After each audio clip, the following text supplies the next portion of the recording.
Cashless মেশিনে ছিলাম। 2026-27 অর্থ বছরের প্রস্তাবিত বাজেটে চাল, ডাল, মুরগি, মশলা সহ নিত্য প্রয়োজনীয় 60টি পণ্যের দাম কমানোর প্রস্তাব করা হয়। এমন খবরে জনমনে স্বস্তি আসার কথা থাকলেও রাজধানীর কারওয়ান বাজার গিয়ে দেখা যায় উল্টো চিত্র। দাম কমার আভাসেই দানাদার খাদ্যপণ্যের দাম বাড়িয়ে দিয়েছেন ব্যবসায়ীরা। একদিনেই কেজিতে 5 থেকে 10 টাকা পর্যন্ত বেড়েছে মুগ, মসুর ডাল সহ ছোলার দাম। আর খোলা চিনির দাম বেড়েছে কেজিতে 5 টাকা। বাজেট ঘোষণার পরদিন বাজারে এসে দামের এমন ঊর্ধ্বগতিতে তাই ক্ষুব্ধ ক্রেতারা। বাজেট সঠিকভাবে বাস্তবায়ন না হওয়ার শঙ্কাও তাদের। বাজেটে কমতে পারে কিন্তু দোকানদাররা তো কমায় না।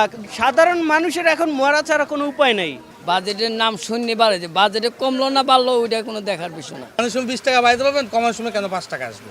কেন ওটা আগের দামে আশা করা যায় না? মুগ ডালটা 100 টাকা থেকে 120 টাকা এখন, সোলাপুর ছিল 90 টাকা এখন 100 টাকা, চিনি 105 থেকে এখন 110।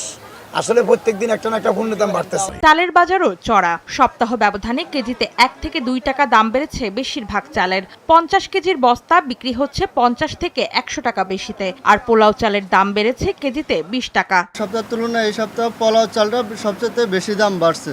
আর এইভাবে প্রতিটা চালে মিনিকেটও পার কেজিতে 1 টাকা 2 টাকা বাড়ছে। মেলারা প্রতি সপ্তাহ চালের দাম বাড়াচ্ছে। যেভাবে বাড়তেছে আমাদের চলা মুশকিল হয়ে যাচ্ছে আর কি। বিক্রেতারা বলছেন এলসি না হয় বাড়ছে দাম। বাজেটে দাম কমানোর আশ্বাস মিললেও তা কার্যকর হতে সময় লাগবে বলে জানান তারা। আমরা যখন মাল বিক্রি করে আবার নতুন করে কিনতে যাব তখন যে আমরা বুঝবো যে আসলে এখানে কতটুকু প্রভাব পড়ছে। বাজারে অ্যাভেলেবেল সবাই কমে পাবে, তখন বোঝা যাবে যে আসলে এটা কি বাজেটে যেভাবে বলা হয়েছে ওইভাবেই কমছে না শুধু এটা মুখের বুলিয়ে রয়ে গেছে। দাম বাড়ার তালিকায় আছে মুরগিও। সপ্তাহ ব্যবধানে ব্রয়লারের দাম অপরিবর্তিত থাকলেও সোনালী মুরগির দর বেড়েছে 30 থেকে 50 টাকা, বিক্রি হচ্ছে 350 টাকায়। বাজারের সাথে কাঁচামালের কোনো সম্পর্ক নাই। ব্রয়লার মুরগির দামটা কমছে, সোনালী মুরগির দামটা একটু বাড়ছে। তবে ঊর্ধ্বগতির বাজারে স্বস্তি দিচ্ছে সবজি। বেশিরভাগই বিক্রি হচ্ছে 50 থেকে 60 টাকা কেজি দরে। অন্তরা সেন।